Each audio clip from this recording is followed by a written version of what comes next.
Nouvelle semaine des formations sur Métropole. Bonsoir à toutes et à tous. Très heureuse de vous retrouver. Au sommaire de ce lundi, après plusieurs rounds de discussion, les acteurs politiques haïtiens n'ont toujours pas pu trouver une entente pour sortir le pays de la crise. Après près de 5 jours passés dans le pays, les médiateurs de la CARICOM laisseront le pays ce mardi. L'ambassadeur canadien accrédité en Haïti, André-François Giraud, estime que le moment est propice pour qu'il y ait un dialogue national inclusif afin de permettre à Haïti d'aller de l'avant et se remettre sur les rails constitutionnels. Une délégation du ministère colombien des Affaires étrangères est attendue en Haïti les 14 et 15 décembre prochains. Ces diplomates auront à enquêter sur la situation des ressortissants colombiens détenus pour leur implication présumée dans l'assassinat du président Jovenel Moïse. Ils procéderont également à l'inauguration du consulat colombien à Port-au-Prince.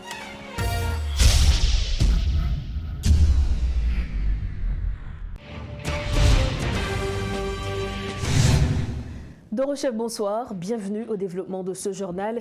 Et comme on le disait en titre, les émissaires de la CARICOM ne sont pas arrivés à convaincre les acteurs politiques haïtiens à trouver une entente pour sortir Haïti de la crise après plusieurs jours de négociations. Selon nos informations, les alliés du pouvoir seraient prêts à faire des compromis alors que les partis de l'opposition maintiennent leur position et réclament la démission du Premier ministre Ariel Henry. En effet, l'ancien Premier ministre Claude Joseph estime que le maintien d'Ariel Henry à la tête du gouvernement constitue en lui-même un blocage aux négociations. Notre collaborateur Rodolphe Pierre-Louis était sur place, son reportage. Nous sommes directement à l'hôtel Montana où se déroulent les différentes rencontres entre la délégation de la CARICOM et les différents leaders de partis politiques. C'est évident, depuis le 8 novembre dernier, ces discussions sont enclenchées et jusqu'à présent, les rencontres se multiplient. Il faut dire que ces rencontres se déroulent hors micro, c'est-à-dire que la presse n'est pas invitée, aucune information n'est fuitée de la part des membres de cette délégation. D'ailleurs, à notre arrivée à l'hôtel Montana aujourd'hui, les responsables nous ont dit que la presse n'a pas accès à l'endroit où ces rencontres se déroulent. Mais de toute évidence, il faut souligner que certains représentants de partis politiques n'ont pas caché leur position. Il y a Emmanuel Ménard, il y a Ted Syndic, il y a également un autre leader. Selon leurs propos, selon leurs témoignages, ils ont fait savoir que les lignes n'ont pas bougé.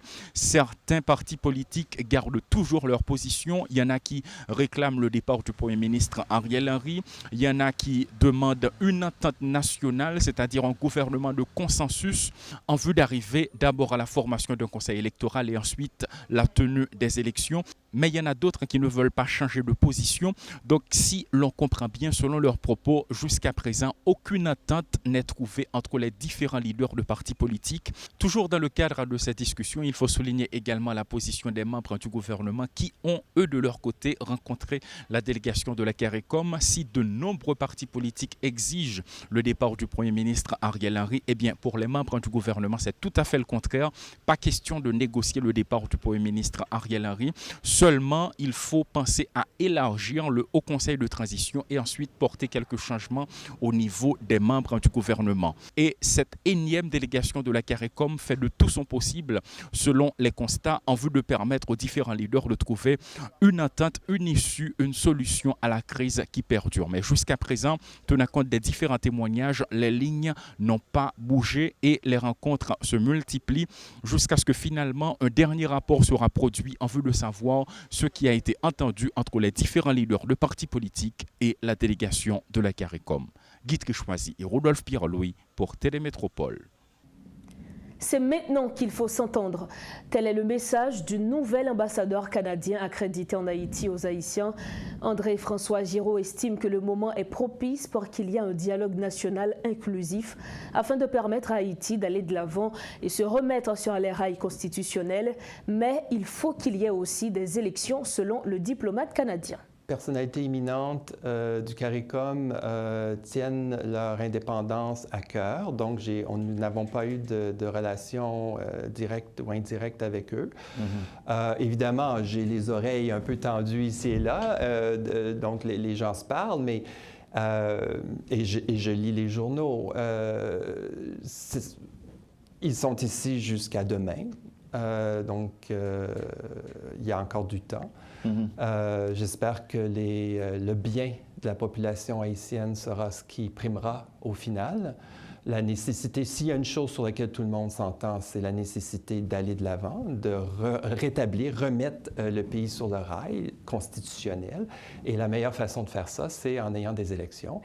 Et si cette entente, il y a une possibilité pour les forces vives de la société haïtienne de se rencontrer et de s'entendre sur les prochaines étapes de façon à justement aller de l'avant avec ces élections, eh bien, moi, je pense que c'est maintenant, avec ces personnalités ici qui essaient de faciliter ça, qu'il faut le faire.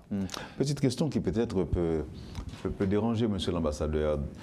Il y a des Haïtiens qui pensent que cette crise-là qui traverse le pays a été conçue et fabriquée par l'international. Vous avez une réaction ou encore, comment vous comprenez ça? C'est la première fois que j'entends cette idée, mais bon, je suis tout nouveau encore, mais vous donnez trop d'importance à l'international, je pense. En tout cas, je ne peux pas parler pour l'ensemble de l'international, mais je peux vous dire qu'une chose est sûre, le Canada, ce qu'on souhaite, c'est des solutions haïtiennes pour les Haïtiens. Et on est prêt à vous accompagner, mais ma demande à tout le monde, c'est entendez-vous. Entendez-vous sur quelque chose et puis vous aurez toujours l'appui du Canada. Si vous êtes... voilà. Donc nous devons nous entendre d'abord. La démocratie, je disais à des amis, la démocratie, c'est pas que des règles, c'est un état d'esprit. Et il faut évidemment être en ordre avec les règles constitutionnelles. Malheureusement, maintenant, c'est très difficile de trouver, il y a ce vide un peu juridique, mais l'état d'esprit de la démocratie, il existe, il est toujours là. Donc, c'est d'avoir le diapason de la population, d'avoir le bien de la population à cœur. Et même un leader démocratiquement élu ne peut pas se permettre de prendre des décisions alors que la majorité de la population est contre. C'est un des principes qui, à mon avis, est à la base de l'esprit démocratique. Donc, voilà, je pense qu'une entente avec l'essentiel des forces politiques haïtiennes permettrait justement de passer outre à l'incertitude constitutionnelle et de remettre le pays sur le rail. L'international, le Canada, c'est la même chose. L'international est partout dans la politique canadienne maintenant, mais en bout de ligne, moi, mon point de vue, c'est que c'est le pays souverain, Haïti, doit se prendre en charge, voilà, et se regrouper et aller de l'avant. Donc, évidemment, à l'international, personne, il n'y a pas un pays au monde maintenant qui peut faire fi de l'international. Donc, ne me faites pas dire les choses. Mais en même temps, ce que je voulais essayer d'exprimer, c'est que la solution, elle va venir des Haïtiens. Elle ne viendra pas de l'international. Ça, je peux vous dire. Et c'est quelque chose au Canada auquel on croit très fermement. Toujours dans ce chapitre, c'est aux Haïtiens de se mettre ensemble en vue de trouver une issue à la crise, selon Jean-Robert Argan, qui souligne que l'armée d'Haïti détient la capacité nécessaire pour faire face à l'insécurité qui sévit dans le pays. De son côté, l'ancien militaire Ashley Larac dénonce le faible budget alloué au FADH et fustige en même temps le comportement du ministre de la Défense ainsi que le Premier ministre, qui ne veulent pas faire appel à l'armée dans le cadre de la lutte contre l'insécurité. Pour sa part, le père Maisonneuve déplore l'ingérence de la communauté internationale dans les affaires internes du pays. Suivez ce reportage de Rodolphe Pierre-Louis. Le numéro 1 du collectif 4 décembre n'y va pas par 4 chemins pour remonter les bretelles de l'État haïtien. Jean-Robert Argan pointe du doigt les autorités étatiques comme responsables de la situation critique du pays et leur rappelle qu'Haïti est un pays souverain. L'État, ou les responsables d'État, retourner sous cahier, cahier. Et aujourd'hui, plus que jamais, nous n'avons pas besoin de quoi que ce soit. Et nous garder finalement les relais étrangers, ça a passé, il y a pour la lose avec eux. Vous comprenez? Si c'est juste prix, mais ça a dû payer le câble cash avant de le déplacer. Est-ce que c'est ce que ça vaut notre vie? Est-ce que c'est ce que ça vaut notre sécurité? Nous pensons qu'il faut nous remettre là, pays nous avons des gens qui sont capables de nous faire ça pour faire ça.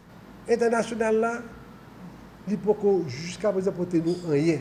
Et nous pas fait pour nous tenir venir résoudre problème nous.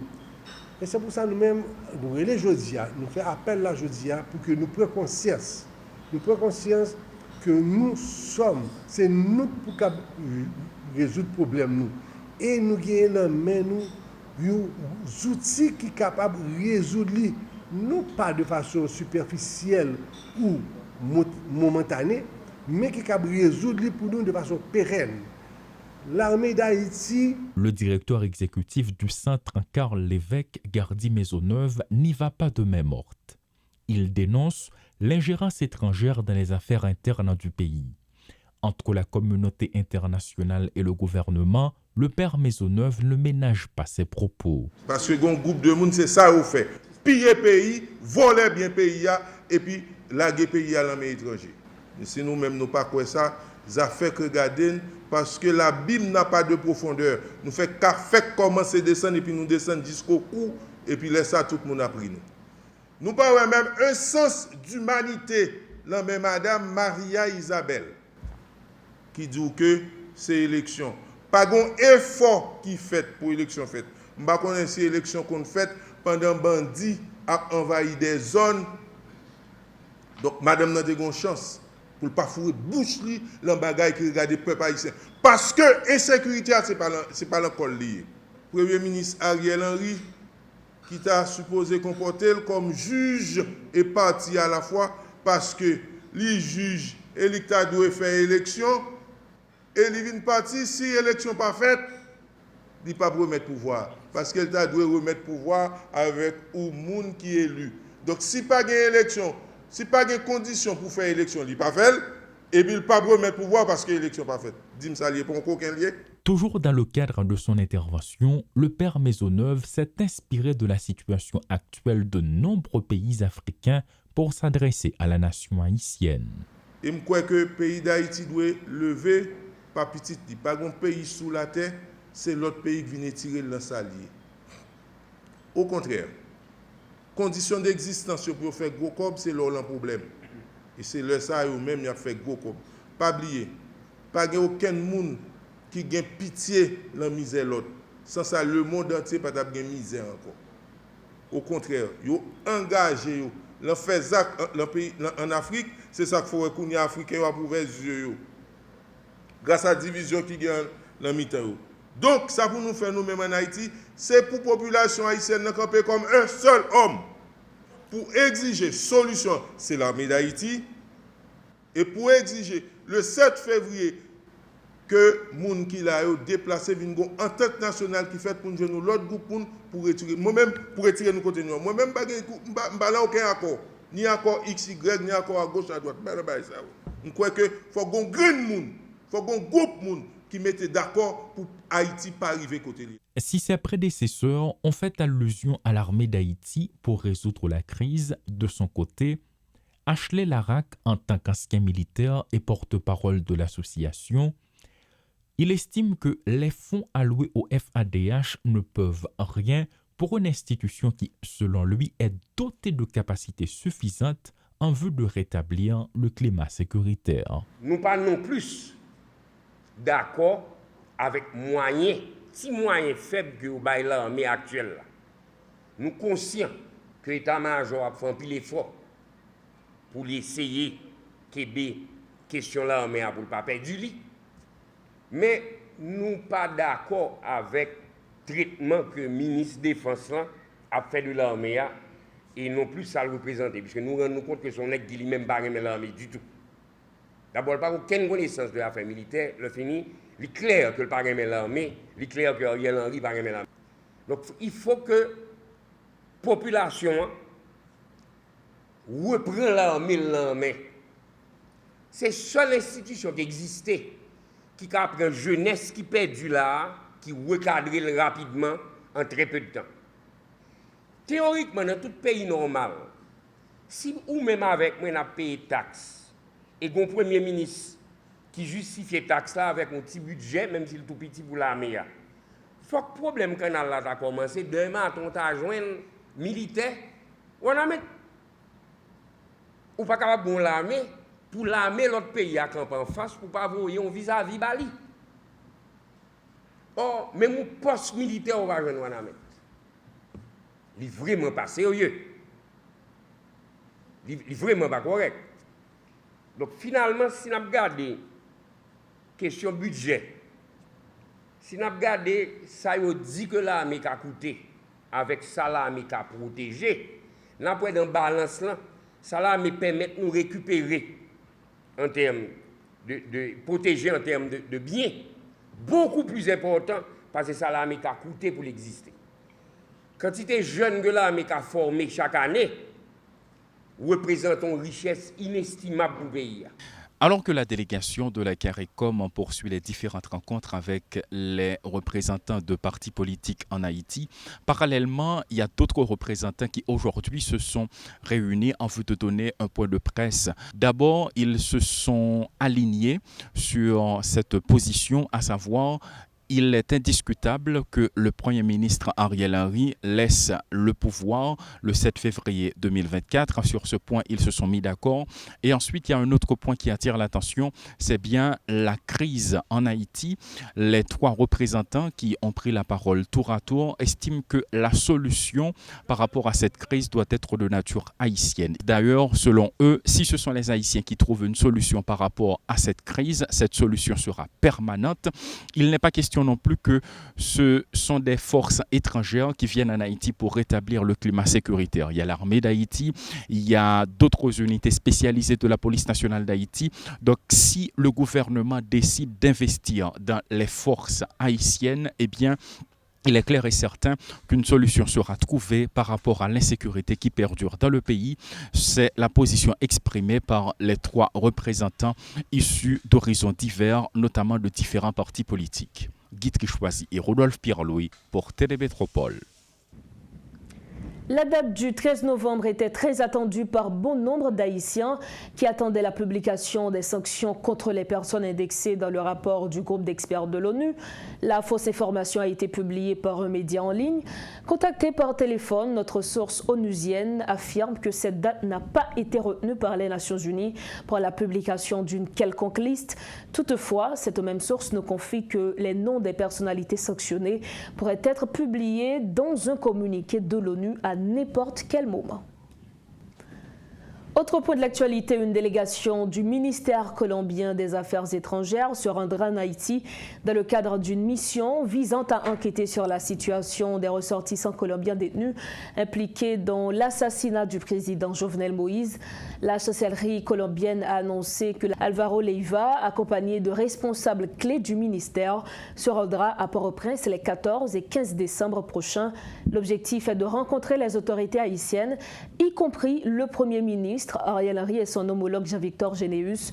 Cette visite diplomatique servira également à l'inauguration du consulat colombien à Port-au-Prince, marquant ainsi le retour d'une représentation diplomatique colombienne après près de 2 décennies d'absence dans le pays.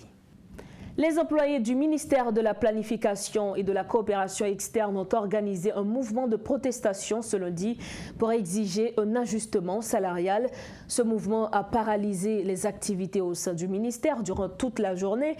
Les protestataires accusent le ministre de la Planification, Ricard Pierre, de ne pas tenir parole. Ils en ont profité pour dénoncer la gestion du ministère qu'ils qualifient de médiocre.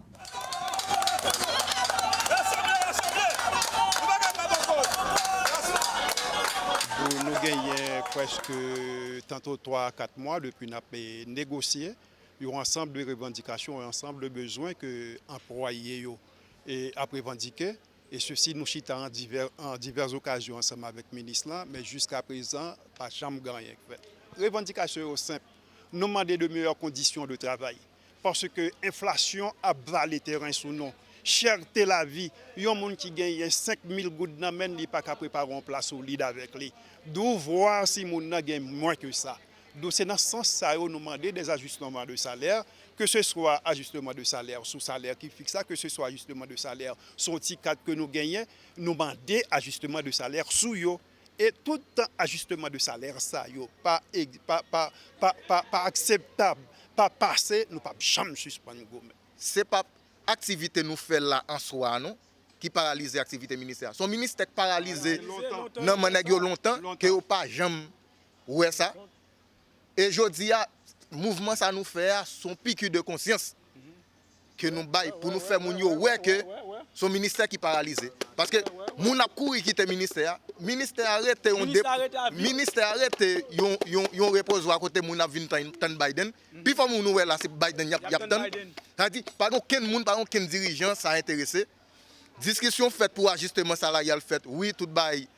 Maintenant nèg yo montré nous c'est pas moi avec pas gain parce que pendant yo refusé nous ça. Yo te fin ban nous garantie yo refusé nous ça mais au marché distribué comme tout côté ça veut dire que yo montré que c'est méchanceté au gain. Bon, je pense que l'élément fondamental là et c'est par rapport à ça que nous avons contre incompétence et méchanceté. Nous avons contre incompétence et méchanceté et bataille nous après aller jusqu'à ce que un élément fondamental qui fait yo toujours à empêcher moun goumen c'est que yo fait ou mal violence. Alors que violence là tellement important c'est ça que fait l'état bail tête li monopole violence là. Ça veut dire que l'aime nos situations côté moun qui pour ta défendre moi pas défendre moi m'obliger qu'on y a reprendre pouvoir m'te bayoa de façon à ce que m'vinn mettre là.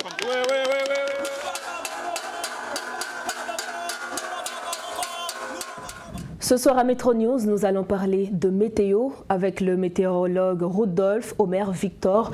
Avec lui, nous allons parler des prévisions météorologiques pour les jours à venir et notamment de la saison cyclonique 2023 qui a débuté le 1er juin dernier et qui doit prendre fin ce 30 novembre.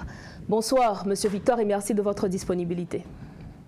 Bonsoir à tous les téléspectateurs et téléspectatrices de Métropole. Effectivement, la saison cyclonique n'est pas loin de se terminer, mais jusqu'à ce que l'arbitre mette fin au match, si vous voulez, la saison continue et nous avons une potentielle menace pour la fin de semaine avec une perturbation, une zone d'orage qui devrait se développer au cours des 2 ou 3 prochains jours sur le sud-ouest de la mer des Antilles, disons à l'est du Nicaragua ou au nord du Panama. Et malheureusement, cette zone, en général, lorsque cette zone se développe, elles ont tendance à traverser l'Amérique centrale, à remonter vers le nord, sans trop nous inquiéter. Mais vu les conditions générales, avec ce qu'on appelle un gigantesque creux, un robuste creux, c'est une zone où il y a beaucoup d'air froid qui sont des régions tempérées ou polaires et qui plongent dans la zone du golfe du Mexique. Ce que ça va faire, ça va favoriser le développement de cette zone orageuse. Premièrement, favoriser son développement, c'est qui est important. C'est une chose. Ensuite, favoriser son développement, sa canalisation, ça va pousser à remonter vers le nord-nord-est. Et par rapport à sa position, quand je parle de nord-nord-est, ça implique une trajectoire probablement quelque part sur la Jamaïque, le sud-est de Cuba ou Haïti. Il y a encore trop pour parler de ce que ce sera. Le NHC, le Centre des ouvrages de Miami, estime à 70% de ses chances de développement pour les 7 prochains jours. Mais de toute façon, cette zone pluvio-orageuse remontera vers notre région avec de forts risques qu'il y a des pluies diluviennes, je dis, sur la presqu'île du Sud, particulièrement. Quand je parle de pluies diluviennes, on parle de totaux qui peuvent atteindre ou dépasser les 350 à 400 mm de pluie. C'est autant que lors de l'ouragan Sandy qui était arrivé sur la Jamaïque en 2012. Et certainement proche de certains totaux en risque lors du passage du cyclone Mathieu. Donc, si je parle de beaucoup de pluie, mais ça peut aussi être une tempête tropicale, une dépression ou même un ouragan. Là, ce serait encore pire. Non seulement on aurait des pluies et des vents. Donc, ce serait pire. Mais de toute façon, il faut s'attendre à des pluies diluviennes sur la presqu'île du Sud à partir de ce vendredi. Et probablement juste avant, ça dépendra de la vitesse à laquelle ce système va se développer, se déplacer dans notre direction. Donc, c'est une situation à suivre avec attention parce qu'on sait ce que ça veut dire, la pluie en Haïti, et surtout, un déluge pareil, n'importe où, ça causerait des dégâts. Donc, si l'on comprend bien, vous nous dites qu'il y a des risques d'inondation un peu partout dans le pays. C'est bien ça? Un peu partout, mais principalement, surtout, la presqu'île du Sud. Tout simplement parce que le système vient du sud, remonte à partir du sud-ouest de la mer des Antilles. Vous allez avoir des vents qui sont du sud et qui remontent vers le nord. Lorsque vous avez des vents humides qui remontent vers des massifs montagneux, ça fait ce qu'on appelle l'effet de feu. l'air humide doit s'élever au-dessus des montagnes, ça crée la condensation des nuages et de la pluie. Donc les faces directement au vent vont d'abord être touchées par une très forte pluie, mais les autres directions seront également touchées lorsque le système sera un peu plus au nord avec la circulation qui va s'inverser. Mais effectivement, ce sont les principales régions à risque, surtout le plus gros problème, c'est la presqu'île du Sud. Je parle du département du Sud, de la province du Sud-Est, des Nîmes, mais également du Nord-Ouest, du bas Nord-Ouest, une partie de l'Artibonite et même une partie de l'Ouest. Ça va dépendre de certains facteurs, l'intensité du système, sa direction précise, la vitesse de déplacement, des paramètres qu'on ne peut pas encore déterminer pour le moment puisqu'il n'y a pas encore de système concret qui se soit encore formé, mais les risques sont les plus importants à chaque heure qui passe. Vous nous parlez des risques, évidemment. Il y a également la Direction générale de la protection civile qui a retenu cette année pour thème « Nantocyclone, nous pidjam ensemble, on paré nous ». Donc la question, météorologue, comment être prêt face à ces risques météorologiques? Ça, il faut être bien avant, c'est pas au moment où ça arrive qu'il faut être prêt. Il doit y avoir un plan déjà qui est préparé bien avant, des mois, des années avant, et il faut juste adapter ce plan. Mais la personne individuellement, elle doit savoir que c'est une saison cyclonique, les pièces importantes doivent être quelque part, avoir un plan mental avec sa famille, et s'il y a un problème, où est-ce que je dois aller, qu'est-ce que je dois stocker en prévision qu'il n'y ait pas, par exemple, de nourriture, d'eau potable, avoir un gallon d'eau. Il y a des tas de choses qu'on doit déjà avoir bien avant pour être prêt. Mais en Haïti, vous savez, être prêt, c'est assez compliqué parce que nous avons tellement d'autres choses à gérer. Et ce genre de catastrophe qui s'amène, si elle se confirme, ce sera encore pire parce qu'il y a tellement de problèmes d'acheminement, par exemple, pour faire le prépositionnement, par exemple, est-ce que tout cela est déjà prêt? Comment acheminer ces choses-là avant, si elles ne sont pas encore là? Il y a l'avant, il y a le pendant, il y a l'après. Bon, je ne suis pas dans ce domaine-là, mais je sais que ce devrait être assez compliqué avec la situation que nous vivons pour le moment. Donc vous nous parliez des meilleures attitudes à avoir face à ces phénomènes, notamment se préparer comme on peut, comme vous venez de le dire, en Haïti. Nous savons qu'être prêt, c'est effectivement très difficile. Maintenant, nous savons que nous sommes encore dans la saison cyclonique de cette année. Quel est le bilan partiel de cette saison cette année, puisque la saison est encore là? S'il y a déjà un bilan partiel? Bon, en termes de bilan, c'est une saison qui est active. Selon les termes de la NOAA, nous avons dépassé presque les 20 systèmes tropicaux, ce qui est assez important. Surtout, on a encore la présence d'El Niño sur le Pacifique. En général, El Niño tend à limiter l'activité cyclonique sur l'Atlantique. Mais cette année, on a eu quelque chose que l'on n'avait pas observé depuis, je pense, le 19e siècle. L'Atlantique était très chaud, des valeurs peut-être qu'on n'avait jamais observées depuis que les archives existent. Et c'est dû à quoi tout ça? Contrebalancer les effets délétères d'El Niño sur l'activité cyclonique. Et donc, on a eu un peu plus de système cyclonique que d'habitude. Mais aussi, c'est également dû au fait que le NHCA nous a dit un petit peu laxiste pour nommer des systèmes tropicaux maintenant. Et ensuite, à cause de la technologie également, nous avons des satellites qui sont un peu plus performants, qui permettent de pénétrer le sommet des nuages, ce qu'on ne pouvait pas faire avant. Donc, on voit des circulations qu'on ne pouvait pas voir il y a peut-être 30 ou 40 ans. Donc, ça, quand on a ces avancées techniques, ça nous permet de faire des prouesses, si vous voulez, et puis on a un peu plus de perturbations qu'avant, mais c'est discutable parce qu'avant, on n'avait pas cette technologie, donc on ne peut pas comparer, évidemment. Mais effectivement, c'est une année active, avec un peu plus de systèmes que d'habitude. Mais heureusement, la plupart de ces systèmes sont remontés sur l'Atlantique, ne sont pas toujours touchés les terres, heureusement pour nous. Même si malheureusement, nous avons peut-être quelque chose qui s'amène et qui pourrait nous causer de gros problèmes. Merci, et météorologue Rodi Victor, pour ces précisions. Merci beaucoup. Ça a été un plaisir. Voilà, c'était avec nous le météorologue Rodolphe Victor Omer. Avec lui, nous avions parlé des prévisions pour les jours suivants. Ce qu'il faut retenir, c'est que de fortes pluies sont attendues sur le pays en cette fin de semaine. Nous sommes au terme de ce journal, mais avant de partir, voici le rappel des titres à la une de ce soir. Après plusieurs rounds de discussion, les acteurs politiques haïtiens n'ont toujours pas pu trouver une entente pour sortir le pays de la crise. Après près de 5 jours passés dans le pays, les médiateurs de la CARICOM laisseront le pays ce mardi. L'ambassadeur canadien accrédité en Haïti, André-François Giroux, estime que le moment est propice pour qu'il y ait un dialogue national inclusif afin de permettre à Haïti d'aller de l'avant et se remettre sur les rails constitutionnels.